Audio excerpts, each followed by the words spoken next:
যাবতীয় প্রশংসা একমাত্র আল্লাহ পাক রব্বুল আলামিনের জন্য, যারা অশেষ কৃপায় আমরা জুমার সালাত আদায় করার জন্য সবার আগে মসজিদে উপস্থিত হতে পেরেছি।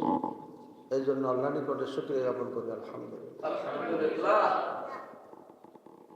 আল্লাহ তাআলা শুকরিয়া জ্ঞাপন করছি যে আল্লাহ তাআলা আমাদেরকে রমজানুল মুবারক এই পবিত্র মাসকে পাওয়ার তৌফিক দান করেছেন, আলহামদুলিল্লাহ। এবং আজকে প্রথম জুমা, আর প্রথম কি? প্রথম জুমা, দ্বিতীয় সিয়াম। এটা কত যে বড় নিয়ামত, এটা আল্লাহ তাআলা ছাড়া কেউ জানে না। আমরা অনুভব করতেও পারছি না। যেমন আল্লাহ তাআলা বলেছেন, রাসূলুল্লাহ সাল্লাল্লাহু আলাইহি ওয়াসাল্লাম বলেছেন, মান সামা রমাদান ঈমানান ওয়া ইহতিসাবান গুফিরা লাহু মা তাকাদ্দাম মিন যামবি। যে ব্যক্তি ঈমানের সাথে এবং নেকির আশায় সিয়াম রাখবে, রোজা রাখবে, ওই ব্যক্তির পিছনের সব গুনাহ মাফ হয়ে যাবে। সুবহানাল্লাহ। এই যে গুনাহ মাফ হয়ে গেল, এটা কত বড় জিনিস, কত বড় নিয়ামত। এটা তো আমরা অনুভব এখন করতে পারছি না, কিন্তু কিয়ামতের ময়দানে সেটা অনুভব করা যাবে। যদি আমি কাবিরা গুনাহ না করি, যদি বান্দার সাথে সম্পৃক্ত এমন কোনো কাজ না করি যেটা হুকুকুল ইবাদ বলা হয়, তাহলে আমি তো একদমই নিষ্পাপ হয়ে গেলাম। তো বান্দাকে এখন করতে হবে কি? বেঁচে থাকতে হবে কবিরা গুনাহ থেকে। কবিরা গুনাহ থেকে যদি বেঁচে থাকতে পারে এবং বান্দার হক নষ্ট না করে, তাহলে ওই ব্যক্তি নিষ্পাপ হয়ে আল্লাহর কাছে যেতে পারে।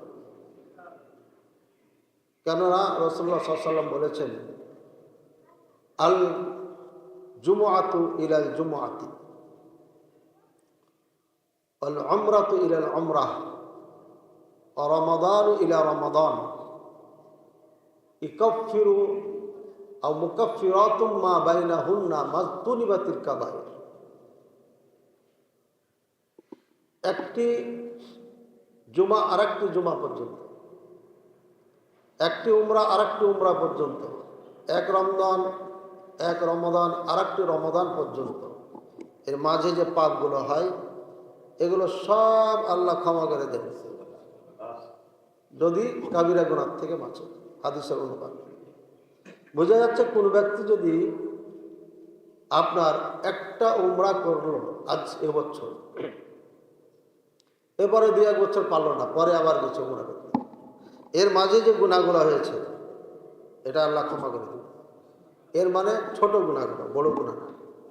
যত হাদিসে আপনার আছে যে গুনাহ সব মাফ হয়ে যাবে, ওখানে ছোট গুনাহকে বোঝানো হয়েছে, এবং যেগুলো বান্দার সাথে সম্পৃক্ত না সেই গুনাহকে বোঝানো হয়েছে। এরপরে একটা জুমার থেকে আরেকটা জুমা, এই এক সপ্তাহের মধ্যে যে পাপগুলো হয়ে থাকে আল্লাহ তাআলা এটা ক্ষমা করে দেন, এক জুমার থেকে আরেক জুমা। এই জুমা পড়ার কারণে বিগত দিনগুলোতে 6 দিন আমাদের যে পাপ হয়েছে, ছোট গুনাহগুলো হয়েছে, এগুলো আল্লাহ ক্ষমা করে দেন। সুবহানাল্লাহ। বর্তমান ফিতনার যুগে কত পাপ হচ্ছে। রাস্তা দিয়ে চলতে যেয়ে পরে একটা সুন্দরী মেয়ের দিকে চোখ পড়ে গেল, নাউযুবিল্লাহ। হয়তো যুবক চোখ বা দৃষ্টি ফিরাইতে পারে নাই, তার গুনাহ হয়েছে, এটা সাগীরা গুনাহ। আল্লাহ এই সালাতের কারণে ক্ষমা করে দেন। সুবহানাল্লাহ। অন্য হাদিসের মধ্যে আছে, এক সালাত, এক নামাজ আরেক নামাজ, এই যে 5 ওয়াক্ত সালাত, এর মাঝে যেটা গ্যাপ গুনাহ হয়ে যাচ্ছে, একটার পরে আরেকটা সালাত চলে আসছে, 24 ঘন্টার মধ্যে 5 ওয়াক্ত সালাত ফিনিশ, গুনাহ শেষ। মানে আল্লাহ তাআলা বান্দাকে একদম নিষ্পাপ করে এ দুনিয়া থেকে নেওয়ার জন্য এই সবগুলো তৈরি করে রেখেছেন। সুবহানাল্লাহ। তার মধ্যে সব থেকে বড় পাওয়া হচ্ছে এই রমজানুল মুবারক মাস। এই জন্য প্রথমেই বললাম যে রমজানুল মুবারক মাস পাওয়ার আল্লাহ তৌফিক দান করেছেন, এটা সব থেকে বড় নিয়ামত। কেন এই মাসের এত ফজিলত? আল্লাহ তাআলা কোরআনুল কারীমে বলেছেন, সূরা দুখান, ইন্না আনজালনাহু ফি লাইলাতিন মুবারাকা। আমি খুব শর্ট করে বলবো যেহেতু সময় কম, আর এটা একটা ব্যাপক আলোচনা। এবং আজকের খুতবাটা যেন পুরো কমপ্লিট রমজান মাসকে কেন্দ্র করে মোটামুটি একটা দিক নির্দেশনা দিতে পারে। তারপরে আমার পক্ষে অনেক সময় সম্ভব হয় না, শর্ট করা হয় না বুঝাতে গেলে। তো মুবারাকা, ইন্না আনজালনাহু ফি লাইলাতিন মুবারাকা, আমি বরকতময় রাত্রিতে এই কোরআন নাযিল করেছি। এই আয়াত দিয়ে অনেকে আবার হালুয়া রুটি খাওয়ার ব্যবস্থা করেছেন, বলছে শবে বরাতকে বোঝানো হয়েছে। এখন আমি এর আটটা হলো বরকতময় রাত্রি, শবে কদর রাত্রি কি হয় এটা না কোনটা, এবার বোঝার বিষয়। আল্লাহ তাআলা বলছেন সূরা কাদারে, ইন্না আনজালনাহু ফি লাইলাতিল কদর ওয়া আদরাকা মা লাইলাতুল কদর, লাইলাতুল কদর খায়রুম মিন আলফি শাহর, তানাজ্জালুল মালাইকা ওয়ার রূহ ফিহা বিইذনি রাব্বিহিম মিন কুল্লি আমর সালামুন হিয়া হাত্তা মাতলাইল ফাজর। নিশ্চয় আমরা কোরআন নাজিল করেছি লাইলাতুল কদরে। জানো লাইলাতুল কদর কি? 1000 মাস থেকেও উত্তম। প্রায় 83 বছর, 83 থেকে 84 বছর একটা মানুষ ইবাদত করে যা পাবে, এই একটি রাত যদি কেউ যাপন করে ইবাদত করার মতো করে সুন্নাত তরিকায় কোরআন সুন্নাহকে সামনে রেখে, তাহলে পারে সেই 83 বছর ইবাদত করে যা পাবে তার থেকে বেশি পাবে রাতে। এবার বরকতময় বুঝেছেন কত দামি রাত। সুতরাং এই রাতই কোরআন নাজিল হয়েছে। এটা কেমনে শবে বরাতের রাত হতে পারে? শাবানের 15 তারিখ, কখনো হতে পারে না। শাবানের 15 তারিখ ব্যাপারে এত বরকতপূর্ণ কোনো কোরআন তো নাই, হাদিসও নেই। যা আছে দুই একটা সব দুর্বল এবং জাল। কাজে ওই রাতকে বরকতময় রাত বলা কোনো সুযোগ নেই। আল্লাহ তাআলা আমাদের বোঝার তৌফিক দান করেন। তাহলে লাইলাতুল মুবারাকা সূরা দোকানে যেটা আল্লাহ বুঝাইছেন, এটা লাইলাতুল কদরকে বুঝাইছেন। তার প্রমাণ হচ্ছে এটা যে কোরআন নাজিল করেছেন কোথায়? লাইলাতুল কদরে। এখন যদি মুবারাকা দিয়ে শবে কদর বুঝাই দিই নাকি শবে বরাত বুঝি, তাহলে তো উল্টা হয়ে গেল। শ্রাবণ মাসে তো কোরআন নাজিল হয় নাই। তার দলিল কি? শাহরু রমাদানাল্লাযী উনজিলা ফীহিল কুরআন, রমজান মাস হচ্ছে এমন একটি মাস যে মাসে কোরআন নাজিল হয়েছে। রমজান মাসে কোরআন নাজিল হয়েছে, এটা নাম ধরে আল্লাহ তাআলা কোরআন কারিমে বলে দিয়েছেন। সুতরাং এখানে শাবান মাসে নেওয়ার কোনো সুযোগ নাই। এই জন্যে আমাদের মাঝে কিছু ভাইদের মাঝে মানে পার্থক্য হয়ে যায়। ওরা কোরআনকে সুন্নাহকে হাদিসকে একভাবে বুঝে, আর বিজ্ঞ ওলামায়ে কেরাম যারা আরব দেশে রাসূলুল্লাহ সাল্লাল্লাহু আলাইহি ওয়াসাল্লামের বংশধর থেকে ধীরে পর্যায়ক্রমে আস্তে আস্তে আস্তে চলে আসছে, এদের বুঝ আলাদা। এদের বুঝের সাথে এদের বুঝের মিল খাচ্ছে না। কেন? এরা বুঝে নিজের স্বার্থ, আর ওরা বুঝে আল্লাহ রসুলের স্বার্থ, দিনের স্বার্থ। যার কারণে এই দুই আলেমের মাঝে মিল খাবে না। দেখুন পার্থক্য এখানেই হচ্ছে। এবং আপনি খুব কমন জিনিস, দলিল ভিত্তিক যদি আপনি কথা শুনেন, মানার ইচ্ছা থাকে, আপনার কাছে ক্লিয়ার হয়ে যাবে। দেখেন এটা ক্লিয়ার। আল্লাহ নিজেই বলছেন আমি রমজান মাসে কোরআন নাজিল করেছি, সুতরাং এটা শাবান মাস যেতেই পারে। এরপরে একটি পূর্ণ সূরা নাজিল করে আল্লাহ বলছেন লাইলাতুল কদর। লাইলাতুল কদর কখন হয়? শাবান মাসে না রমজান মাসে? রমজান মাসে। তাহলে বোঝা গেল কি, যে সূরা দোকান দিয়ে দলিল দেওয়া হয় শবে বারাতের, ওটা মিথ্যা তাফসীর, ওটা ভুল তাফসীর। আছে কিছু তাফসীর এই কথাটা আছে, কেউ বলেছেন এই কথা বলে উল্লেখ করেছেন, আসলে এটা এই আয়াতেরই তাফসীর, এটাই সঠিক, এটা নয়, এটা বোঝানো হয়নি, মানে কেউ বলেছেন তাই ওখানে উল্লেখ করা হয়েছে। এরপরে কি বলেন আল্লাহ তাআলা? তানাজ্জালুল মালাইকা, অগণিত ফেরেশতা এ রাত্রিতে নাযিল হয়। সুবহানাল্লাহ। ফেরেশতা, স্পেশাল ফেরেশতা, এরা কখনো আসে না, এই লাইলাতুল কদরের সময় আসে তারা। তানাজ্জালুল মালাইকা ওয়ার রূহ, জিবরাইল আলাইহিস সালাম বছরে একবারই আসেন, সেদিন এই রাতে আসেন। তবে এদিন রব্বি, আল্লাহর আদেশে আসেন। আল্লাহর আদেশ না করলে আসতে হবে।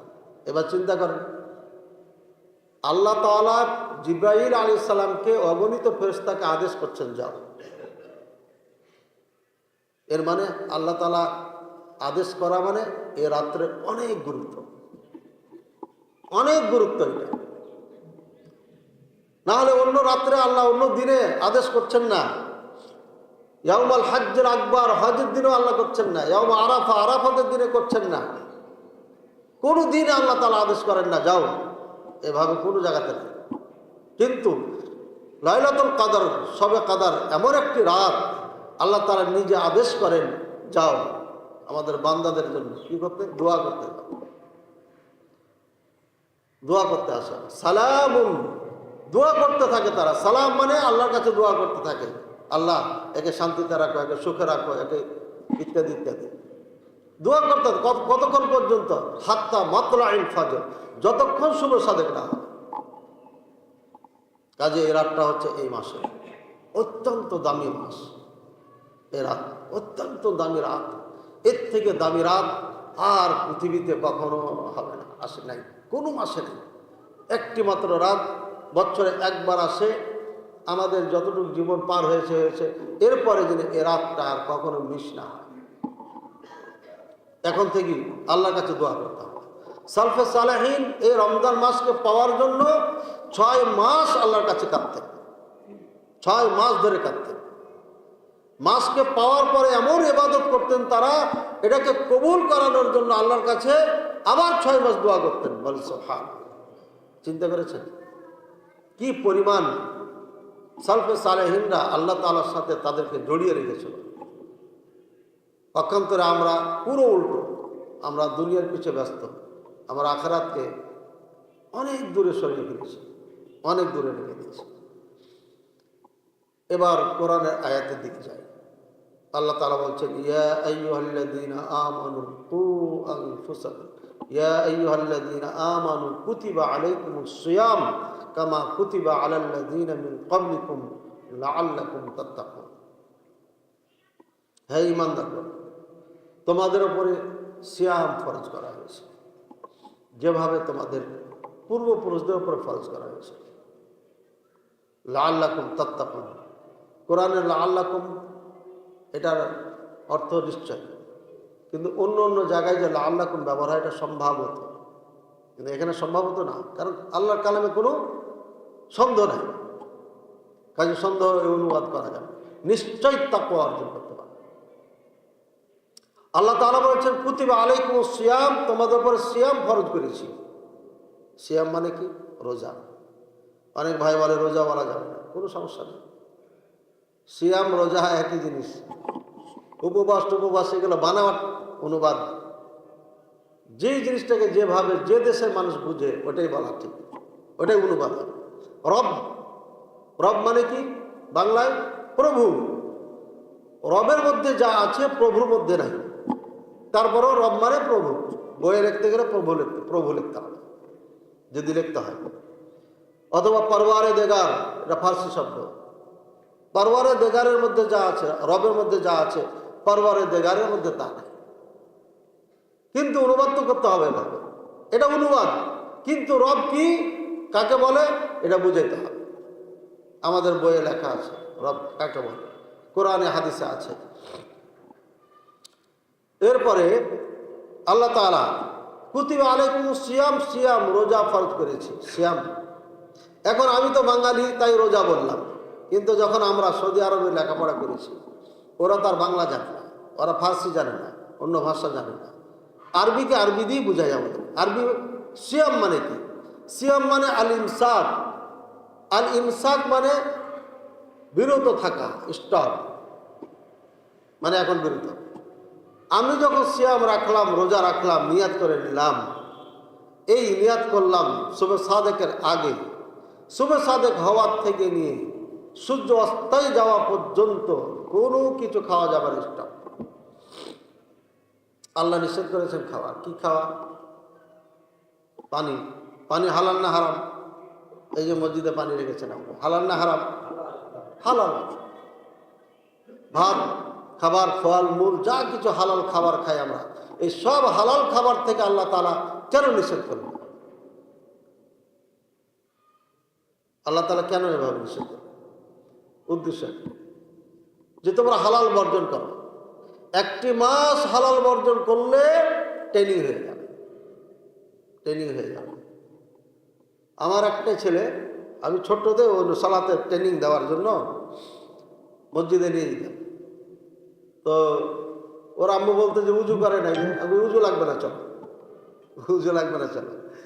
উজু ছাড়াই নি মসজিদে, ছোট্ট একদম ছোট্ট, সময় নাই, ওকে উজু করাইলে আমার জামাত ছুটি যাবে, দেখবে চলো। এখন বয়স মনে হয় 8 কি 10 হয়েছে, এখনো মাঝে মাঝে উজু ছাড়া সালাত পড়ে। মাদ্রাসার থেকে আইলাম, আমি তো উজু করে আছি যে জামাত ধরতে হবে আমাকে, ও আমার সাথে সাথে ঢুকে সালাত পড়ে নিয়েছে, উজু করেনি, উজু ছাড়া নামাজ পড়ে নিয়েছে। পরে বাসায় এসে বললাম তুমি উজু করেছিলে? আর বলছে না, তুমি তো নামাজ পড়লে যে, কথা বলে না। পরে আবার উজু করে নামাজ পড়ে, মানে অভ্যাস যেটা করবেন আপনি ওটা হয়ে যাবে। তো আজকে আমি বললাম যে ফজর নাকি আপনার এই এশার সালাতের সময়, যে ওকে সেদিন ওই ছোট কাল থেকে উজু করাইতে হতো। ওই ছোট কালে যখন উজু করায় না, 2-1 বার এভাবে নিয়ে গেছি, ওটা অভ্যাস এখনো থেকে গেছে যে মাঝে মাঝে করা যায় মনে হয়। তো যে কালকে এশার সালাতে ওকে ভালো করে বুঝাই দিলাম যে এটা এখন আর করা যাবে না। তো ভাইয়েরা, আপনার ট্রেনিং, এটা হলো ট্রেনিংয়ের মাস, শাহরুত তাদরিব, ট্রেনিং। আপনি একটা মাস যখন ট্রেনিং করবেন, হালাল বর্জন করার ট্রেনিং, হালাল বর্জন করার ট্রেনিং করবেন, তখন অটোমেটিকলি হারাম বর্জন করা সহজ হয়ে যাবে। আপনি হালাল বর্জন করেছেন, যেমন দিনে, রাত্রে হারাম বর্জন করেন, জর্দা খাবেন না, জর্দা অরিজিনাল হারাম। এখানে কোনো সুযোগ নাই মাকরু টাকরু বলার, কোনো সুযোগ নাই।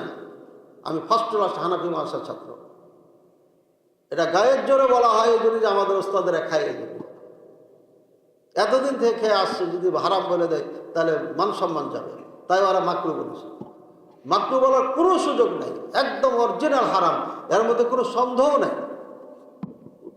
কোনো ধরনের সুযোগও নেই। তামিল করে যে কিছু করবে এটারও সুযোগ নেই, একদম অরিজিনাল হারাম। আপনি দিনে খেলেন না, কিন্তু রাত্রে ঠিকই খেলেন, তাহলে তো অভ্যাস থেকেই গেল। ট্রেনিংয়ের মাস, এর মানে পুরো একটা মাস কোনো হারামকে স্পর্শ করবেন না, কখনো করবেন না।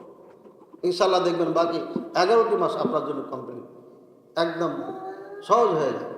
আল্লাহ তাআলা আমাদের তৌফিক দান করুন, বলেন আমিন। এবার লাআল্লাকুম তাত্তাকুন, নিশ্চয় তোমরা তাকওয়া অর্জন করবে। ওমর রাদিয়াল্লাহু তাআলা আনহু, উবাই বিন কাব রাদিয়াল্লাহু তাআলা আনহু, যে যাকে তারাবির সালাত পড়ানোর ইমামতি দায়িত্ব দিয়েছিলেন, ওনাকে জিজ্ঞাসা করছেন তাকওয়া মানে কি, তাকওয়া বলতে কি বুঝায়? তখন উনি বোঝাচ্ছেন তারিকুম যাতা শাওকাতিন, রাস্তা কাঁটাযুক্ত রাস্তা, ডানে বামে সব কাঁটা। কাইফা তামশি, কিভাবে চলবে তো? ও সব নিব, আমি কাপড় টাপড় সব গোছাই নেব ভালো করে, যাতে কাঁটা লেগে না, এবং আমি চলবো খুব সতর্কের সাথে, যাতে পায়ের শরীরে কোথাও কাঁটা না লাগে। হাদা হওয়ার তাকওয়া, এটা হচ্ছে তাকওয়া।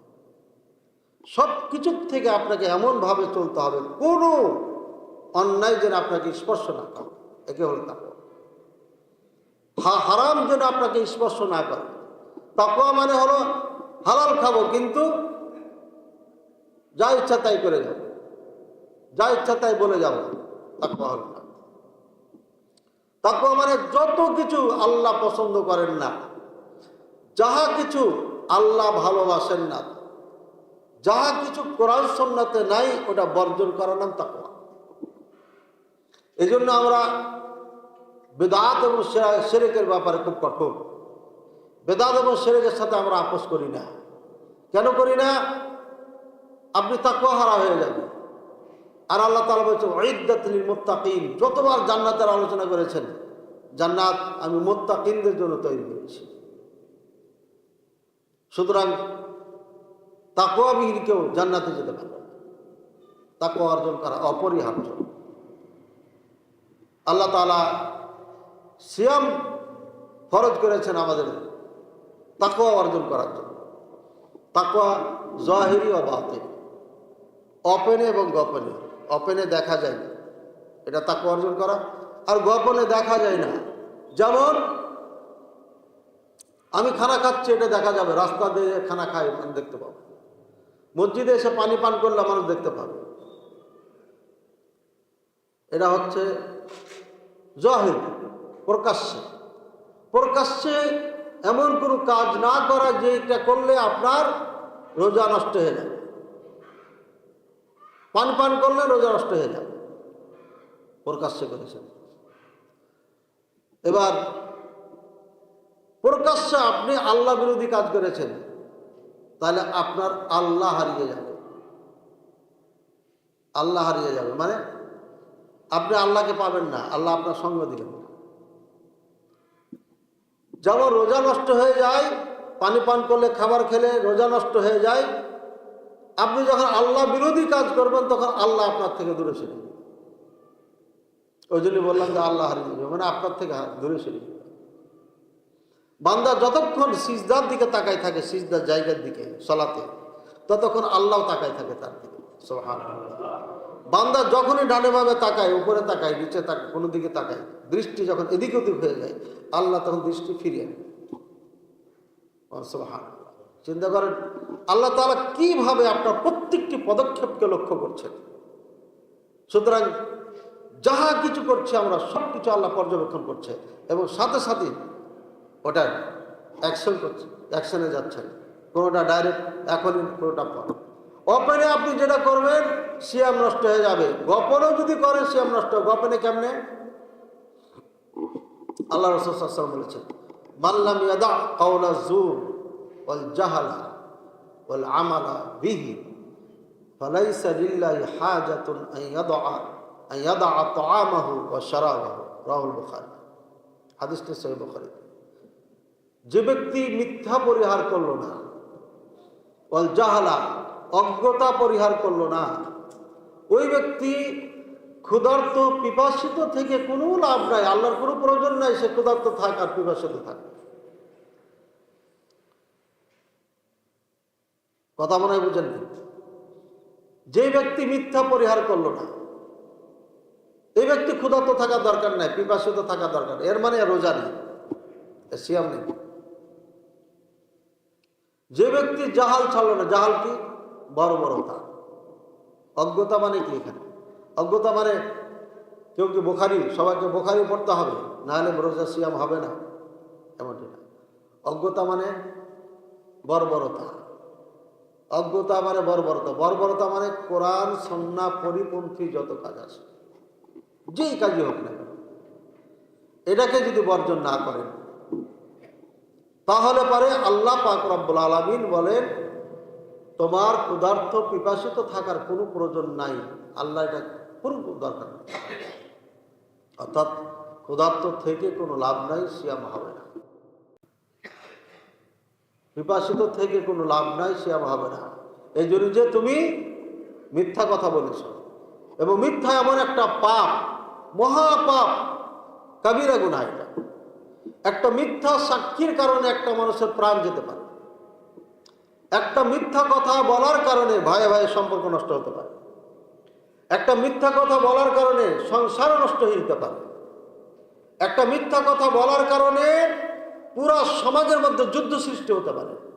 একটা মিথ্যা কথা বলার কারণে একটা দেশ আরেকটা দেশের সাথে যুদ্ধ সংগঠিত হতে পারে। আর কথা মিথ্যা এত বড় পাপ যে এটার দ্বারা পাপের উপর পাপ, বহু পাপ হওয়া সম্ভব।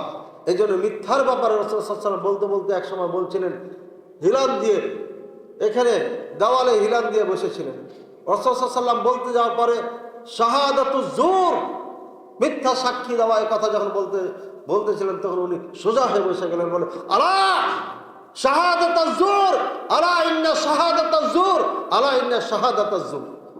সাবধান, সতর্ক, নিশ্চয় মিথ্যা সাক্ষী, নিশ্চয় মিথ্যা সাক্ষী, নিশ্চয় মিথ্যা সাক্ষী। সতর্ক করছেন, মিথ্যা সাক্ষী এটা ভয়ঙ্কর একটা জিনিস। শুধু কোর্টে মিথ্যা সাক্ষী দেওয়া এটা নয়, আপনি একজনের কথা আরেকজনকে মিথ্যাভাবে বললেন, এটাও সাক্ষী দেওয়া হলো। এবং এর কারণে যে বললাম আপনার যে আত্মীয়তা বন্ধন এটা নষ্ট হয়ে যায়। ছেলে সন্তানের মধ্যে, ছেলে বাবার মাঝে, সন্তানের মাঝে, বাবার মাঝে সম্পর্ক নষ্ট হয়ে যায়। এজন্য খুব সাবধানে থাকতে হবে। আল্লাহ তাআলা আমাদেরকে বুঝার এবং আমল করার তৌফিক দান করুন। রমজানুল মুবারক হচ্ছে শাহরুত তালিম, শাহরুত তাদরিব, ট্রেনিং এর মাস, যেমন ঠিক শাহরুত তালিম শিক্ষা দেওয়ার মাস। জিবরাইল আলাইহিস সালাম এই রমজান মাসে আসতেন। আসার পরে রাসূলুল্লাহ সাল্লাল্লাহু আলাইহি ওয়াসাল্লাম থেকে কোরআন শুনতেন, কোরআন শুনতেন। রাসূলুল্লাহ সাল্লাল্লাহু আলাইহি ওয়াসাল্লাম কোরআন শোনাইতেন। সমস্ত নবীদের সেরা নবী, সাইয়্যিদুল মুরসালিন, খাতামুন নবিয়্যিন, এরপরে আর কোনো নবী আসবেন না। এমন একজন নবী যিনি জান্নাতে না গেলে জান্নাতের গেট ওপেন হবে না। এমন একজন নবী, সমস্ত নবী যখন হাসরের ময়দানে নাফসি নাফসি করবে, মুহাম্মদুর রাসূলুল্লাহ সাল্লাল্লাহু আলাইহি ওয়াসাল্লাম একাই সেদিন উম্মতি করবে। এমন একজন নবী, প্রত্যেক নবী যখন নিজেকে নিয়ে ব্যস্ত, আমার নবী মুহাম্মদুর রাসূলুল্লাহ সাল্লাল্লাহু আলাইহি ওয়াসাল্লাম লাওয়াল হামদ, আল্লাহর প্রশংসার পতাকা হাতে থাকে, বলে সুবহানাল্লাহ। এমন পাওয়ারফুল নবী, এমন প্রিয় নবী আল্লাহ তাআলা, এই নবীর উপরে কোরআন নাজিল হয়েছে। আর আল্লাহ তাআলা বলেন, লা তুহাররিক বিহি লিসানাকা লিতা'জালা বিহি, আপনি তাড়াহুড়া করেন না। এই কোরআন ইন্না জামা'নাহু, আমি জমা করে দেব, আমি হেফাজত করবো এটা। তারপরও রাসূলুল্লাহ সাল্লাল্লাহু আলাইহি ওয়াসাল্লাম প্রতি রমজানে জিবরাইল আলাইহিস সালামকে শোনাইতেন কোরআন। এর মানে কি বুঝলেন? আমরা বুঝাই, আমরা কোরআন সুন্নাত থেকে যা বুঝি এটা বুঝাই জনগণকে। এটার দ্বারা বোঝাচ্ছে শিক্ষক ছাড়া হুজুর হওয়া যায় না, শিক্ষক ছাড়া শিক্ষক হওয়া যায় না। যদি হতো তাহলে জিবরাইল সাল্লাম দিয়ে চলে যেতেন, মেনে নিতাম এটা শিক্ষক না, পৌঁছাই দিয়েছেন। কিন্তু শিক্ষক মানতে হয়েছে,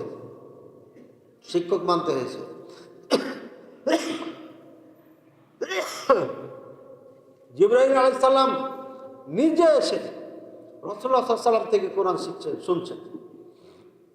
কোনো জায়গায় কোনো ছুটে যাচ্ছে নাকি কোনো সমস্যা হচ্ছে না। এর দ্বারা বোঝা যাচ্ছে শিক্ষা অর্জনের পরও ছাত্র শিক্ষক ছাড়া থাকতে পারবে না, শিক্ষকের সাথে যোগাযোগ রাখতে হবে। আর যে ছাত্র শিক্ষকদের সাথে যোগাযোগ রাখে, একদম শিক্ষকের মতো শিক্ষক যদি হয়, তাহলে পারে এই ছাত্র উপরে উঠে যাবে।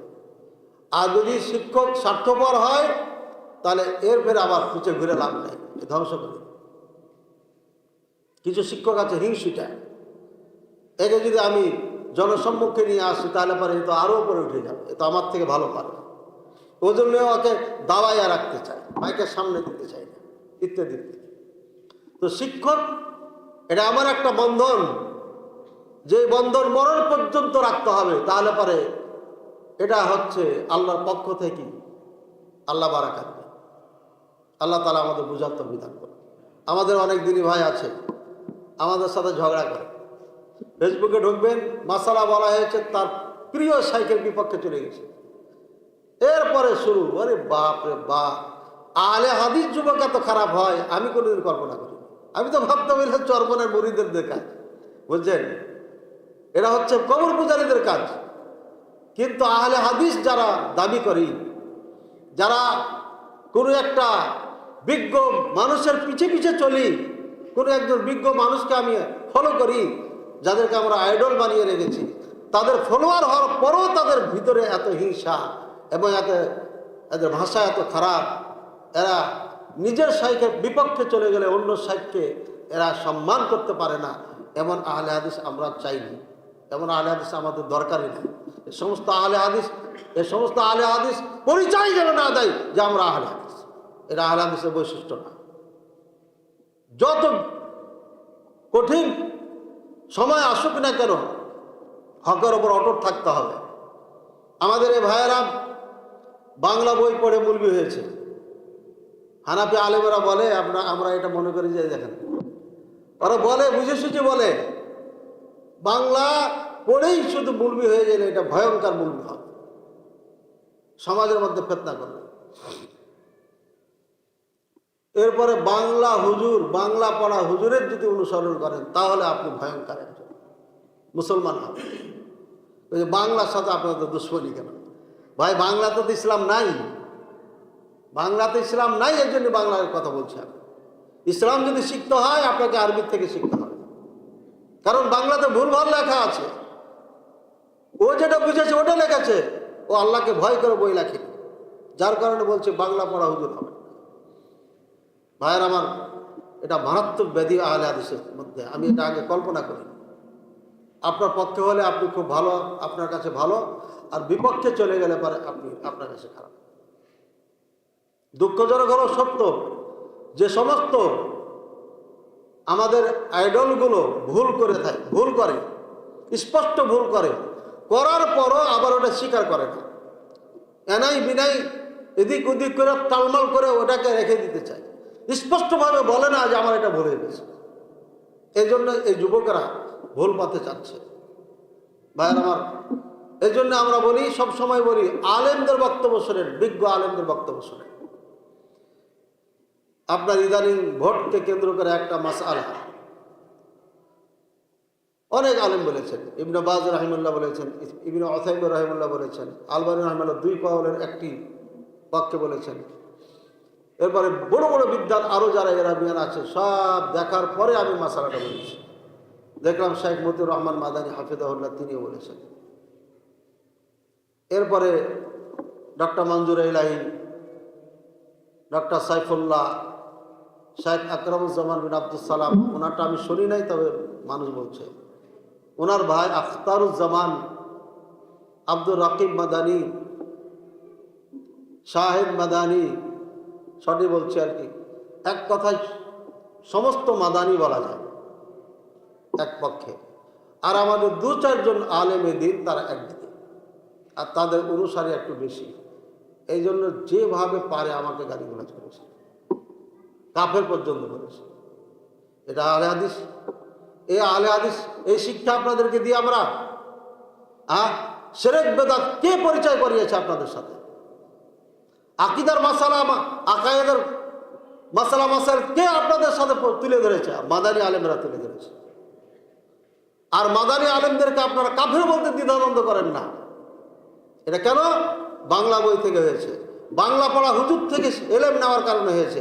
যদি সত্যিকারই বড় বড় বিদ্বানদের থেকে এলেম নিত তাহলে পারে আর এটা ফিতনা হতো না। এই জন্যই ফিতনা হয়ে গেছে। বড় বড় বিদ্যান একদিকে আর আপনি একদিকে, আপনার গলার জোর আছে, মুরিদ বেশি আছে, এই বললে আপনি আর একদিকে চলে গেলেন, দেয়া ফিতনা করলেন। ফিতনা আমি করিনি, আপনি ফিতনা করছেন, বিরোধিতা করে। আপনি ভুল স্বীকার করছেন না কেন? কি স্পষ্ট হয়নি নাকি? যারা ফেসবুকে দেখেছেন তাদের কাছে এটা আশা করি ক্লিয়ার হয়েছে। আরো ক্লিয়ার করে দিই, আমাদের বাংলাদেশে 7 ভাগের কুরবানি দেওয়ার মাসালা আছে না নাই? মাদানী আলেম কি কেউ বিরোধিতা কোনোদিন করেছে যে চলবে না, জায়েজ নাই বলেছেন? কোন মাদানী আলেম বলে না এই কথা। সৌদি আরব সহ গোটা পৃথিবীতে এই 2000 সালের 26 পর্যন্ত, আপনার ধরে নিচ্ছি 2000 থেকে ইচ্ছা, আপনার 2000 কেন বলছি, এই কমপক্ষে 50 বছর ধরেন বা আরো 300-400 বছর থেকে এই মাসালিটা কোনো দ্বিমত করেনি। এক সময় মালিকি মাযহাবের একজন কেউ বলেছিল, কেউ বলেছিল মালিকি মাযহাব, ওটা কোনো ভ্যালু নেই ইসলামে, ওটাকে একদম ফিনিশ করে দেওয়া হয়েছে কত আগে। কারণ এটা কোরআন সুন্নাহ পরিপন্থী ফতোয়া ছিল। সমস্ত আইম্মায়ে কেরাম একমত 7 ভাগে কোরবানি দেওয়া বৈধ আছে, জায়েজ আছে। জায়েজ আর উত্তম দুটো পার্থক্য আছে। জায়েজ আছে, কিন্তু কয়েকজন বলে যে জায়েজ চলবে না। ইনাই বিনাই করে এখনো চলছে, আর কতদিন চালাবে আল্লাহ ভালো জানেন। মনে রাখবেন, ওলামায়ে আরব, ইবনে বাজ রাহিমাহুল্লাহ, ইবনে উসাইমিন রাহিমাহুল্লাহ, এরা হচ্ছে নক্ষত্র এই পৃথিবীর বর্তমান সময়। ইনাদের বিপক্ষে যারা ফতোয়া দিবে মনে করবেন এরা গুমরাহ, এরা পথভ্রষ্ট। এই জন্য বড় বড় বিদ্বান যারা, তাদেরকে মূল্যায়ন করতে হবে। এবং নিরপেক্ষ বিদ্বান যারা, আপনার দৃষ্টিতে বিদ্বান ওটা নয়, ওলামায়ে কেরামদের দৃষ্টিতে যিনি বিদ্বান তার অনুসার তার কথা মানতে হবে আপনাকে। যেখানে কোনো সমাধান কোনো হাদিসে নেই, ওটার সমাধান আপনাকে আলেম থেকে নিতে হবে। মাইকে ওয়াজ করা যাবে কিনা, কোরআনে হাদিসে কোথাও নেই। সমাধান দিবে কে? বিজ্ঞ আলেমে দিন দিবে। মহিলারা প্রজেক্টের মাধ্যমে খুতবা মাহফিল বক্তাকে দেখে শুনতে পারবে কিনা, এটা সমাধান কোরআন হাদিসে নেই। নাই সমাধান আছে না? কোরআন হাদিস ডাইরেক্ট এটা নাই যে পারবে কে পারবে, কিন্তু কোরআন হাদিসের সমাধান আছে। অনেক হুজুর আছে ক্যামেরা ফেলে দেয়, পাক মেরে ফেলে দেয়, ক্যামেরা মসজিদে ঢুকেছেন মানে। কিন্তু এই ক্যামেরার দ্বারা কি হয়েছে? শেখ মতিউর রহমান মাদানী ঘরে বসে বক্তব্য দিয়েছেন, আর গোটা পৃথিবী নড়িয়ে দিয়েছে। বলেন সুবহানাল্লাহ। তাহলে ক্যামেরা পাওয়ার আছে না? না। ক্যামেরাকে আপনি অপব্যবহার করলে তখন না যায় ফটো আসবে, কিন্তু দিনের কাছে যদি ব্যবহার হয়, এটাই হচ্ছে বর্তমান দাওয়াত দেওয়ার বড় একটা মাধ্যম।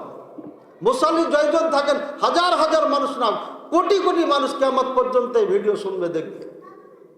সুতরাং দাওয়াত পৌঁছে গেল। এই জন্য যুগ যখন যেটা আসে ওই সময় মাসালার সম্মুখীন হয় মুসলমান, ওটা সমাধান বিজ্ঞ ওলামায়ে কেরাম দিয়ে থাকে। মহিলাদের মাসালা কি? রাসূলুল্লাহ সাল্লাল্লাহু আলাইহি ওয়াসাল্লাম এভাবে খুতবা দিয়েছেন, সামনে মহিলা বসা, একদম সামনে, কোনো পর্দা ছিল না। ঈদের ময়দানে রাসূলুল্লাহ সাল্লাল্লাহু আলাইহি ওয়াসাল্লাম খুতবা দিলেন পুরুষদেরকে, তারপরে মহিলাদের দিকে চলে গেলেন। বেলাল রাদিয়াল্লাহু তাআলার সাথে আছেন, মহিলাদেরকে ওয়াজ করলেন, নাক ফুল, কান, দুল টুল এগুলো খুলে দিলেন। আপনারা ওয়াজ শুনেছেন, ওখানে কোনো পর্দা ছিল না রাসূলুল্লাহ সাল্লাল্লাহু আলাইহি ওয়াসাল্লামের মাঝে আর নারীদের মাঝে। এর মানে কি বুঝলেন? নারীরা পর্দায় থাকবে, 100 পর্দায় থাকবে, নাহলে মসজিদে আসতে দেওয়া যাবে না। কিন্তু মাঝখানে ইমাম সাহেব আর নারীদের মাঝে পর্দা না দিলেও চলবে, এটা ছিল ইসলামে আগে। এখন ফেতনার যুগ, তাই আমরা আলাদা করে দিয়েছি যে না, এটাও রাখা যাবে না, এটাও রাখা যাবে না। সুতরাং প্রজেক্টের মাধ্যমে নারীরা বক্তাকে দেখতে পারবে, এটা দলিল হচ্ছে এটা। রাসূলুল্লাহ সাল্লাল্লাহু আলাইহি ওয়াসাল্লাম খুতবা দিয়েছেন, সামনে নারীরা ছিল। ঈদের মাঠে খুতবা দিয়েছেন, সামনে নারীরা ছিল, কিন্তু নারীরা 100 পর্দায় থাকবে। আল্লাহ তাআলা আমাদের বুঝার তৌফিক দান করুন। তালিম, শাহরুত তালিম, এটা শিক্ষার মাস। জিবরাইল আলাইহিস সালাম নিজে এসে রাসূলুল্লাহ সাল্লাল্লাহু আলাইহি ওয়াসাল্লাম থেকে কোরআন শিখছেন না শুনছেন। এরপরে শেষ যে রমাদানুল মুবারক মাস রাসূলুল্লাহ সাল্লাল্লাহু আলাইহি ওয়াসাল্লাম পেয়েছিলেন, এই মাসে 3 বার শুনেছেন। বলেন সুবহানাল্লাহ। সুতরাং দিন শিখতে হবে শিক্ষক থেকে, শিক্ষক হতে হবে অরিজিনাল, একদম খাঁটি। 2 নম্বর শিক্ষক হলে হবে না, যারা কোরআন সুন্নাহ বুঝে তাদের থেকে শিখতে হবে। আল্লাহ তাআলা আমাদের বুঝার তৌফিক দান করুন। নাহলে একটা মাসালার কারণে গোটা দেশে ফিতনা হয়ে যায়। আল্লাহ তাআলা আমাদের বুঝার তৌফিক দান করুন। এই সিয়াম আমরা ধরেছি, এটা ধরার জন্য একটা সূত্র আল্লাহ রাসূল সাল্লাল্লাহু আলাইহি ওয়াসাল্লাম বলেছেন, সুমু লিরুয়াতিহি ওয়াফতুরু লিরুয়াতিহি। তোমরা সিয়াম পালন করো চাঁদ দেখে, চাঁদ দেখে ধরো, চাঁদ দেখে ছেড়ে দাও। চাঁদ দেখে ধরতে হবে, চাঁদ দেখে ছেড়ে দিতে হবে, এটা মাসালা। কিন্তু আমি খবরে দেখলাম কোন জায়গায় কোন আহলে হাদিস নাকি একদিন আগেই শুরু করেছে সৌদি আরবের সাথে। এটা জাহালাত, এটা মূর্খতা, এটাই হলো বর্বরতা। আল্লাহ রাসূল সাল্লাল্লাহু আলাইহি ওয়াসাল্লামের হাদিস দ্বারা আমাকে আমল করতে হবে। একটা হাদিস দেখে ধরো, দেখে ছেড়ে দাও। কে দেখেছেন ওনাদের? ওনারা তো কেউ চাঁদ দেখেছে কথা সৌদি আরবে, তাহলে এখন সাক্ষী লাগবে। একজন গ্রামের লোক এসে বলছে, ইয়া রাসূলুল্লাহ সাল্লাল্লাহু আলাইহি ওয়াসাল্লাম রাআইতুল হিলাল, আমি তো চাঁদ দেখেছি। সত্যি? আনতাশহাদু আল্লা ইলাহা ইল্লাল্লাহ, তুমি কি সাক্ষী দাও আল্লাহ ছাড়া সত্য কোনো মাবুদ নাই? বলছে নাম। আনতাশহাদু আন্নী রাসূলুল্লাহ, তুমি কি সাক্ষী দাও আমি আল্লাহর রাসূল? বলছে নাম। তখন বললেন, ইয়া বেলাল আযদিন ফিন নাস আইয়াসুমু গাদান, হে বেলাল আজান দিয়ে দাও, ঘোষণা দিয়ে দাও, আগামীকালকে যেন সব সিয়াম পালন করে। তাহলে একজন সাক্ষী যদি ন্যায়পরায়ণ হয়, সত্যবাদী হয়, মুসলিম হয়, এর মধ্যে যদি কোনো সন্দেহ না থাকে, ও যদি এসে বলে আমি চাঁদ দেখেছি, ইমাম সাহেব মেনে নিয়ে সবকে রোজা রাখতে বলবেন, সিয়াম রাখতে বলবেন। সৌদি আরব থেকে কে আসলো এই হুজুরদের কাছে, এই মানুষগুলোর কাছে? সৌদি আরব থেকে কে এসে সাক্ষী দিল?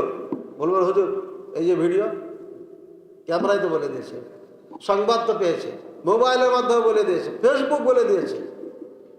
রাসূলুল্লাহ সাল্লাল্লাহু আলাইহি ওয়াসাল্লাম বলে নাই যে ইযা ওয়াসালা ইলাইকুমুল খাবর বিআইয়ি ওয়াসিলাতিম মা, যেই ভাবি হোক তোমাদের কাছে যখন খবর পৌঁছে যাবে, সোম তোমরা রোজা রাখো, এই কথা বলেনি।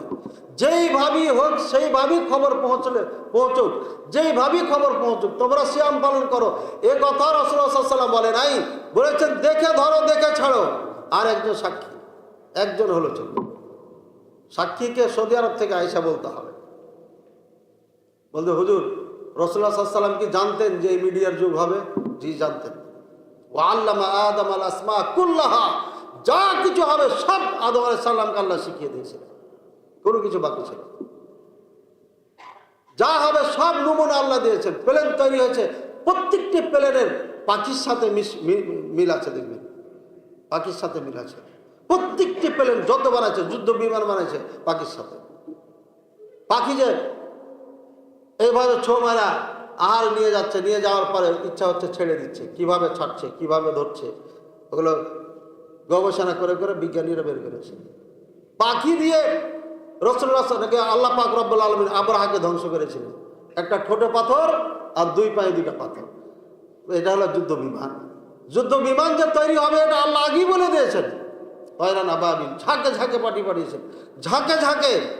এখন প্লেনে যাচ্ছে ঝাঁকে ঝাঁকে, একসাথে 200, 300, 500 প্লেন পাঠাচ্ছে যুদ্ধের জন্য। সবই আল্লাহ পাক রব্বুল আলামিন দিয়েছেন। সুতরাং এটা জানতেন না, কথা বললে পারে ইমানের ত্রুটি হতে পারে। সব কিছু কিয়ামত পর্যন্ত যা ঘটবে এটা আল্লাহ জানেন কি জানেন না? সুতরাং আল্লাহ সমাধান দিয়েছেন না দেন নাই? দিয়েছেন। তাহলে আল্লাহ কেন বলেন নাই এমন এক সময় আসবে, মিডিয়ার যুগ আসবে, ফেসবুক হবে, ইমেল হবে, ফাক্স হবে, ক্যামেরা হবে, ওদের মাধ্যমে পাইনি হলো রোজা রেখে দেবে। এবং আরব ওলামায়ে কেরাম আমাদেরকে যেটা বলেছেন সেটা হচ্ছে যে মাতালিউশ শামস মুখতালিফা, অর্থাৎ সূর্য যে চলে এর রাস্তা ভিন্ন ভিন্ন আছে। ওয়াশ-শামসু তাজরি লিমুস্তাকাররিন লাহা, নির্দিষ্ট তার পথ আছে। এক এক জায়গায় এক একটা পথ দিয়ে এক এক সময় চলে, 12 মাসে চেঞ্জ হতে থাকে এবং 12টা পথ আছে। সুতরাং এই পথের পরিবর্তন থাকার কারণে আপনার সিয়ামের পরিবর্তন হবে। কোনো জায়গাতে আগে হতে পারে, কোনো জায়গায় পরে হতে পারে।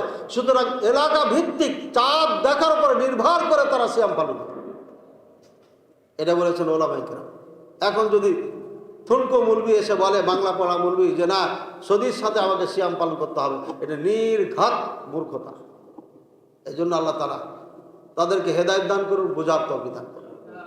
ভাইরা আমার, ইসলাম খুবই সহজ, কিন্তু ইসলাম কঠিন হয়ে যাবে কখন? যখন আমরা মূর্খ আলেমদেরকে সামনে দেব। কারণ এরা কোরআন হাদিস না বুঝার কারণে আপনাকে ভুল ব্যাখ্যা দিয়ে ভুল পথে পরিচালনা করবে। মহব্বত, ভালোবাসা এমন হয়ে যাবে, মিষ্টি হাসি, সুন্দর হাসি, আপনি ভুলে যাবেন যে না এর থেকে ভালো মানুষ আর হতে পারে। এই ভালো মানুষের মহব্বতে পড়ে আপনি ভুল পথে চলে যাবেন। এই জন্য সাবধান থাকতে হবে।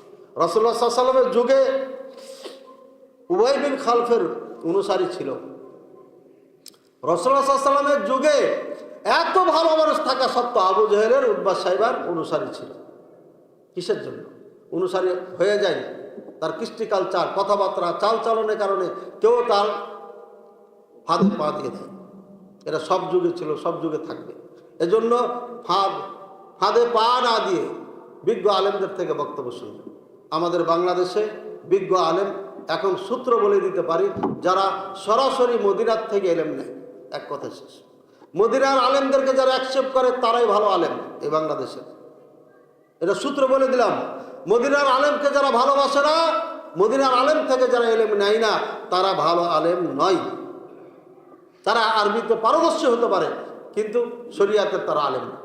আল্লাহ তাআলা বুঝার তৌফিক দান করুন। ভাইয়ের আমার, আল্লাহ রাসূল সাল্লাল্লাহু আলাইহি সাল্লাম এই সিয়ামের ব্যাপারে বলেছেন, যেমন কিয়ামের ব্যাপারে বলেছেন, মান কামা লাইলাতাল মান কামা রমাদানা ঈমানাও ওয়া ইহতিসাবান গুফিরা লাহু মা তাকাদ্দাম মিন যামবি। যে ব্যক্তি ঈমানের সাথে নেকির আশায় তাহাজ্জুদের সালাত পড়বে, তারাবির সালাত পড়বে, ওর পিছনে সব গুনাহ মাফ হয়ে যাবে। আগে আমি এটা আলোকপাত করে ফেলেছি। গুনার দ্বারা উদ্দেশ্য সাবিরা গুনাহ, সব গুনাহ পার হয়ে যাবে। এখন বলবেন যে হুজুর পড়বো কত রাকাত? এটা তো ভীষণ গন্ডগোল। গন্ডগোলে কিচ্ছু নেই। আপনারা 8 রাকাত পড়ছেন, পড়েন। পাশের মসজিদে 20 রাকাত পড়ছে, পড়েন। পাশের আর একটা মসজিদে 30 রাকাত পড়ছে, পড়েন। সমস্যা কি? পড়েন না, এটা নামাজ তো। কিন্তু হাডুডু খেলার মতো নামাজ যেটা হয় ওটা নামাজ না, ওটা পড়া যাবে। কেরাত ঠিক নাই, রুকু ঠিক নাই, সিজদা ঠিক নাই, দোয়া পড়ার সুযোগ পায় না। হ্যাঁ, আমার নানা দাদা মুরব্বী মানুষ, ও সোজা হতে না হতে ইমামের কেরাত শেষ। এই নামাজ চলবে না, এই নামাজ মুখে ছুঁড়ে ফেলা হবে। আপনি যে রাকাতই পড়েন না কেন, সংখ্যা নিয়ে মারামারির কোনো দরকার নাই। আপনাকে সালাত নিয়ে মারামারি করতে হবে, কেমনে পড়ছে সে, এটা নিয়ে মারামারি। তাহলে এত যুদ্ধ হচ্ছে কেন বাংলাদেশে? যুদ্ধ না বুঝার কারণে হচ্ছে। আমি বাহাস মোনাজারা করি এগুলো নিয়ে, কিন্তু আমার বাহাস মোনাজারা কোথায় জানেন? সুন্নাহ কোনটা, রাসূলুল্লাহ সাল্লাল্লাহু আলাইহি ওয়াসাল্লাম পড়েছেন কোনটা, ওমর রাদিয়াল্লাহু তাআলা পড়েছেন কোনটা, ওটা নিয়ে যুদ্ধ। রাসূলুল্লাহ সাল্লাল্লাহু আলাইহি ওয়াসাল্লাম পড়েছেন 8 রাকাত, বেতর 5 রাকাত অথবা 3 রাকাত, 3 পড়লে 11, 5 পড়লে 13। ইমাম বুখারী রাহিমাহুল্লাহ 13 রাকাত সারা জীবন পড়েছেন, আর এই হাদিসটা বুখারীতে আছে। 13 রাকাত তারা। ইমাম বুখারী রাহিমাহুল্লাহর কথা আসলে আমার এই ঘটনাটা না বললে মন মানে না। ইমাম বুখারী রাহিমাহুল্লাহকে শেষ বয়সে মৃত্যুর 4 কি 6 মাস আগে নিজ গ্রাম থেকে বিতাড়িত করেছিল মৌলবীরা। অপবাদ কি? উনি 13 রাকাত তারাবি সালাত পড়ে, বেতর সহ মানে 8 রাকাত পড়ে। আর অভিযোগ কি? উনি একবার করে একামত দেয়। আর অভিযোগ কি? উনি রফুল ইয়াদাইন করে। দেখছেন, ইমাম বুখারী এত বড় ইমাম, এত জ্ঞানী, এত পাওয়ারফুল ইমাম, প্রত্যেকটি মাযহাবের প্রত্যেকটি আপনার পিসাবের হোক আর যেই হোক না কেন, প্রত্যেকটি বিদ্বান যাকে আমিরুল মুমিনিন ফিল হাদিস, অর্থাৎ হাদিস শাস্ত্রের সব থেকে বড় ইমাম যাকে মেনে নিয়েছেন, এমন ইমামকে ওই দেশের ওই সমাকার হুজুররা অপবাদ এটা দিয়েছিল। আর বলছেন ইনশির মাযহাব আহলে হাদিস, ইমাম বুখারী আহলে হাদিসদের মাযহাব প্রচার করছে, একে এখানে রাখা যায়। বলছে আহলে হাদিস নাই। 256 হিজরিতে ইমাম বুখারী রাহিমাহুল্লাহ মারা যান, এর মানে আহলে হাদিস ছিল আগে থেকে। ওকে এই অপবাদ দেওয়া হয়েছিল, আহলে হাদিসদের মাযহাব প্রচার করছে, একে রাখা যাবে না, একে তাড়িয়ে দাও।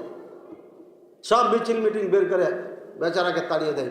উনি জীবনে কারোর জন্য দোয়া বদদোয়া করে নাই, সেদিন করেছিলেন যে আল্লাহ তোমার উপর ছেড়ে দিলাম, তুমি দোয়া। কঠিন শাস্তি হয়েছিল।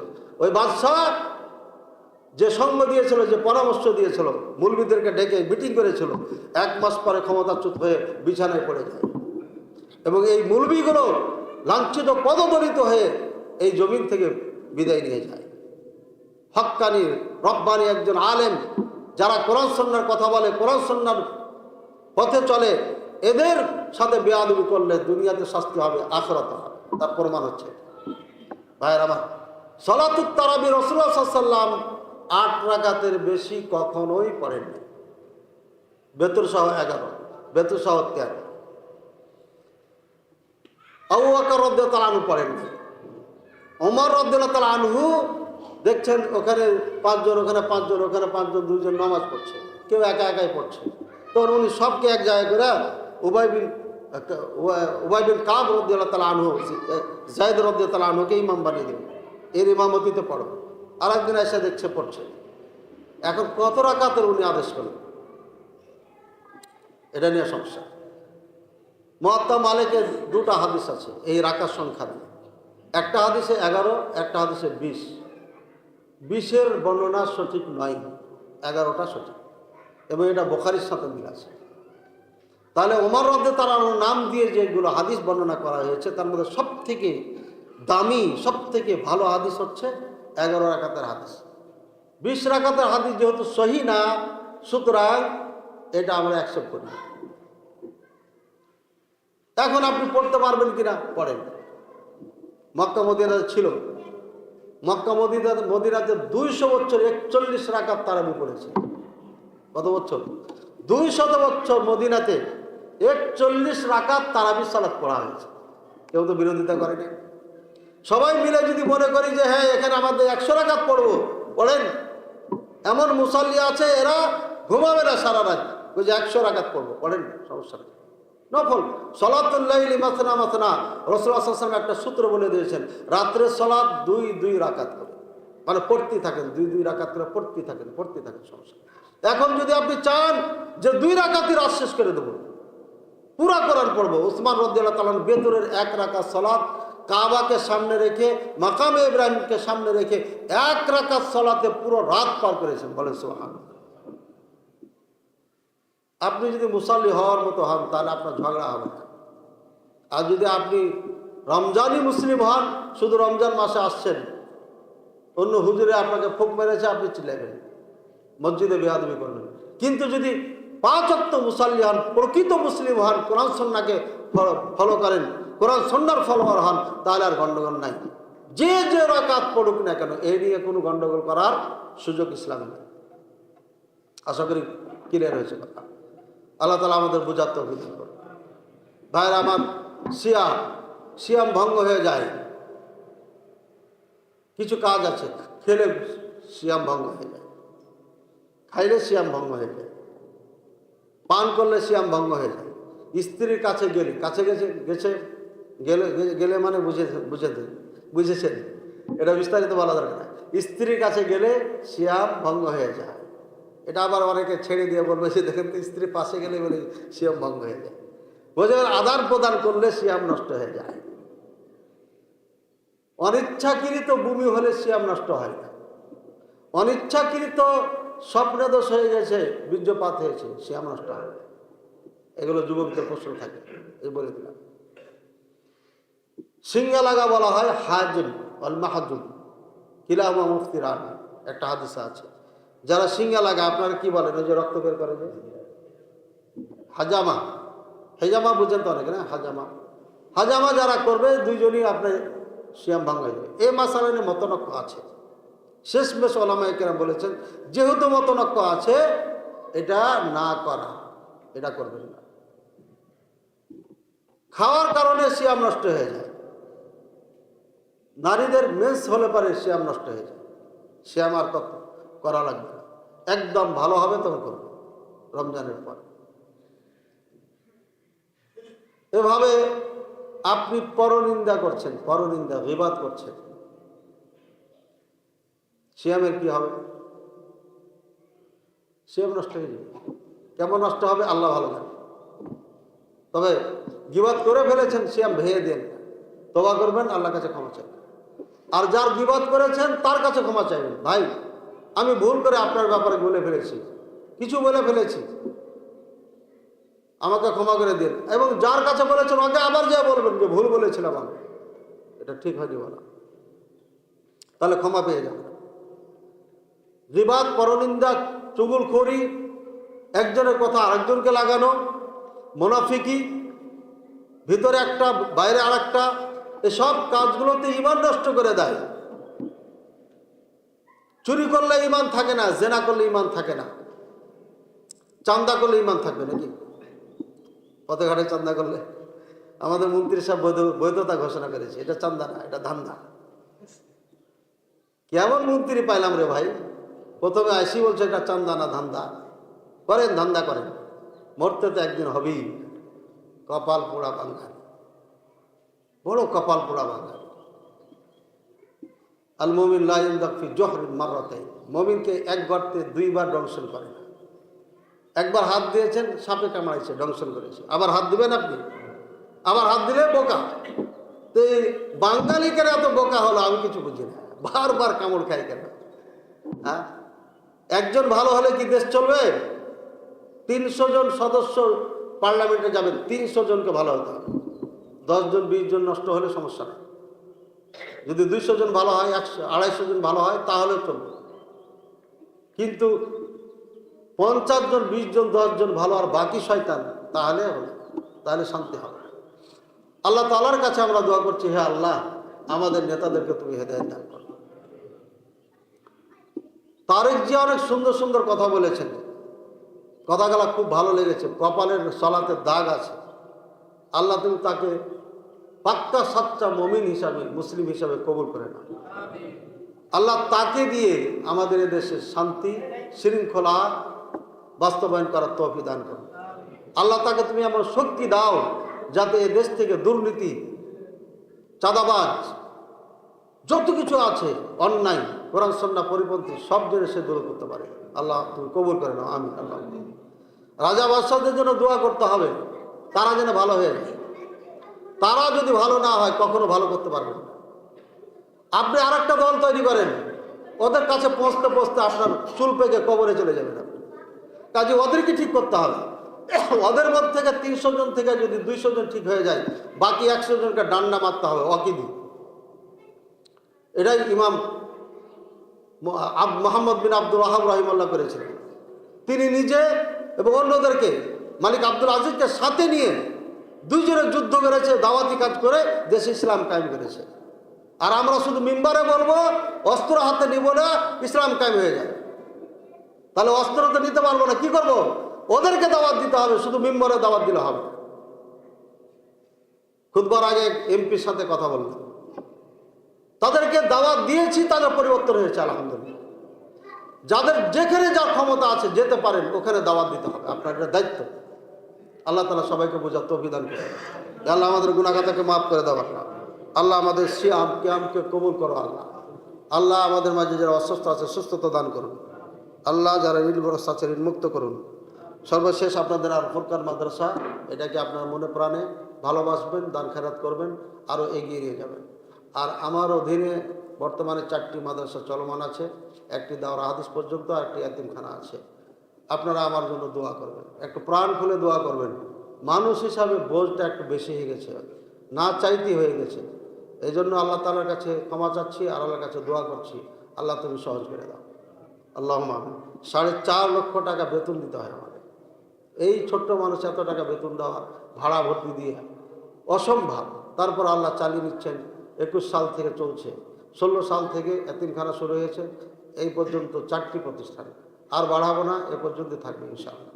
এটিকে যেন আমি বাস্তবায়ন করে দিতে পারি, সুপ্রতিষ্ঠিত করে দিতে পারি, এই দোয়াটা করবেন ইনশাআল্লাহ। ওয়া সাল্লাল্লাহু আলা নবিয়িনা মুহাম্মদ ওয়া আলা আলিহি ওয়া সাল্লাম।